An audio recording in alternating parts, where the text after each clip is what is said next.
Olá, boa noite, são 7h15 e hoje o nosso convidado na série de entrevistas aqui na RIC TV Record é o Gustavo Frutti, candidato do PDT, ele que é advogado, mestre e doutor na área, já foi vereador, deputado federal. Segundo as regras da entrevista, o candidato terá 10 minutos para responder, em média 1 minuto para falar em cada uma das perguntas e sem mais delongas, vamos a elas. Tudo bem, candidato? Tudo bem, boa noite, Joyce. Boa noite, candidato. Vamos começar aí com números, não é? Na sua pré-campanha, lá em meados do ano passado, o senhor aparecia na pesquisa Ibope com 28% das intenções de voto. Ontem foi divulgada a pesquisa Datafolha, em que o senhor tem 16% das intenções de voto. Fazendo a matemática ali, o senhor perdeu de lá para cá, em média, 120 mil votos válidos. O que aconteceu, candidato? Não, calma, desse jeito parece um desastre, é um fatalismo, não precisa mais eleição. É um processo, tem que lembrar que é uma outra situação, uma circunstância, lembrança também da candidatura ao Senado, nomes conhecidos, e começou uma campanha. E a campanha com muitas variáveis e o tempo que vai mostrar quem está acertando na comunicação. Então são duas observações. Primeiro, pesquisa. A gente tem que ser sangue frio, não se entusiasmar e também não entrar em depressão. Por quê? Quando eu fui candidato a senador, Joyce, na semana da eleição, todos os institutos apontaram que eu ficaria 20 pontos atrás do candidato Requião, que ficou em segundo lugar. Eu cheguei com 2.500.000 votos, com 1 ponto de diferença do resultado. Então, é um processo isso. Segundo ponto, há uma batalha de comunicação que se intensificou nas últimas semanas. Eu estou sendo vítima de uma campanha de desconstrução que há muito tempo não se via. A crítica à aliança, eu compreendo, deve ser enfrentada e esclarecida. Mas o que está sendo feito é algo covarde e criminoso.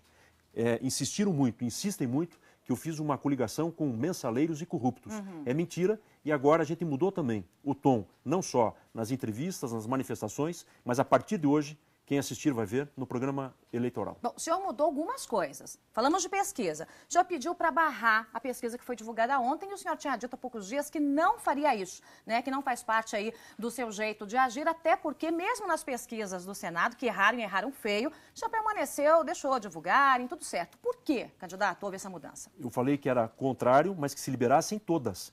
E algumas pesquisas de institutos locais continuaram sendo barradas. Então, com isso agora, o tribunal também vai poder pacificar. E é bom destacar, Joyce, que há um questionamento, não sobre a má-fé, mas sobre estratificação, sobre o universo pesquisado, e Curitiba é a única capital do Brasil que fez o recadastramento na Justiça Eleitoral. Portanto, a base de dados da Justiça Eleitoral é mais atualizada do que a base de dados do IBGE.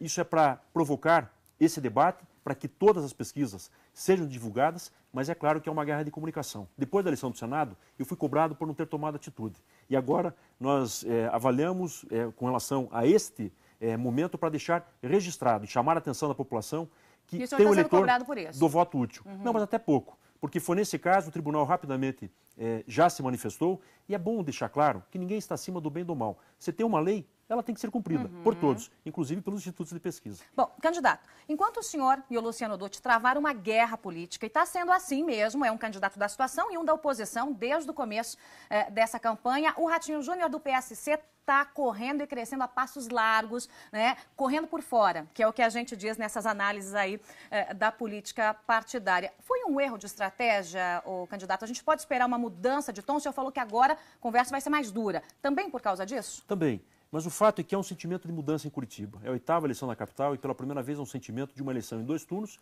e com a possibilidade de 2 candidatos de oposição irem para o segundo turno. Por quê? Fadiga, cansaço, estagnação, uma limitação do atual gestor, falta de autonomia e incapacidade de mostrar que a cidade avançou. Não avançou.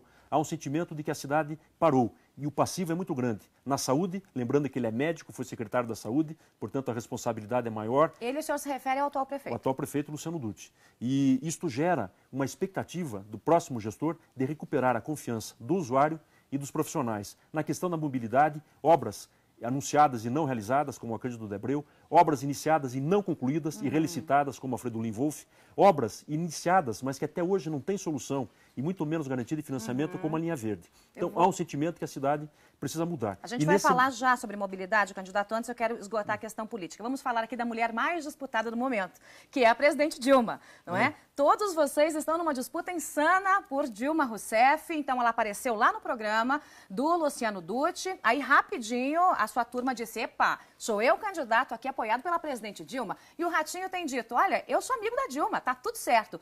Quando ela vai aparecer de fato e dizer, olha, meu candidato é fulano, cicrano, beltrano? Primeiro, não é insana da minha parte, é esquizofrênica da parte dos dois, porque me criticam pela aliança com o PT, falam muito mal do PT, dizem que o PT é um partido de corrupto e mensaleiros e no programa eleitoral colocam o presidente Dilma. Então, eles que têm que resolver essa esquizofrenia e esta insanidade. Da minha parte, muito tranquilo. É uma aliança programática a favor da cidade. A senadora Gleice Hoffmann já foi para a televisão e eu não vou criar o constrangimento para ninguém, e muito menos para a presidente da República, para definir uma eleição local. O senhor diz constrangimento porque todos são da base aliada do governo. Por isso seria o constrangimento? Também.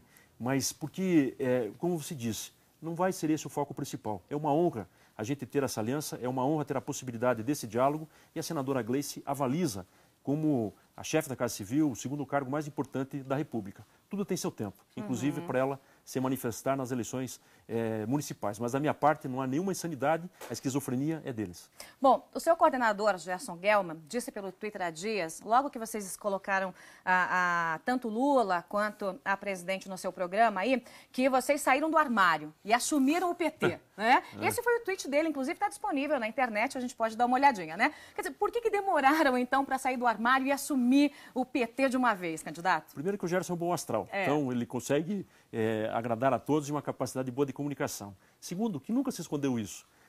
Joyce, houve uma disputa intensa dentro do PT, 2 convenções altamente acirradas, depois houve a convenção, houve o início de campanha e desde o primeiro momento eles não acharam nada para me bater em 14 anos de vida pública. Nada que envergonhe a minha trajetória, envergonhe a história do meu pai. Eu falo isso com orgulho, da seriedade de fazer um mandato com responsabilidade. A única coisa que eles tentam desconstruir é demonizar uma aliança como se eu estivesse aliado com mensaleiros e corruptos. Não estou. Graças ao trabalho da CPI, da qual tive a honra de participar, o Supremo Tribunal Federal vai colocar na cadeia políticos e banqueiros. Eu não mudei de lado. A mesma postura que tive em Brasília, tive aqui, com aliados deles, quando fui na Câmara denunciar e pedir a renúncia do ex-presidente João Cláudio De Rosso. E é bom registrar. A campanha é covarde. Esses dias fizeram um folheto com a minha foto junto com o De Rosso, mas esqueceram de dizer que esta foto foi tirada no dia que eu fui na Câmara pedir o afastamento dele. O Luciano Dutti não fez isso, o Ratinho Júnior não fez isso. A época da CPI do Mensalão mesmo, o senhor fez muitas críticas, o senhor disse, olha, não me alheie a mensaleiro. Condenaria os réus do Mensalão, candidato? Mas no meu relatório foram condenados. E repare... Estou dizendo hoje. Sim, lembre que o Supremo agora está julgando a questão criminal.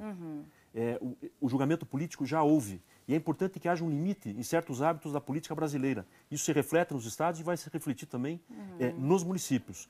E tanto o relator quanto o Procurador-Geral da República, nas decisões preliminares, validaram todas as provas.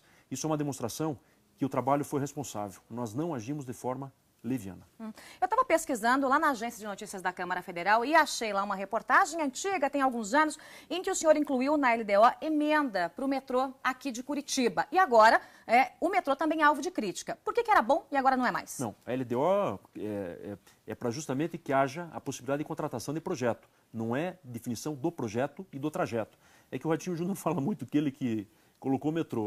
Quem acompanha a vida parlamentar sabe de vários parlamentares do Paraná que apresentaram emendas para que nos planos plurianuais, nas leis orçamentárias, houvesse a indicação dessa possibilidade. O metrô é um transporte de alta escala.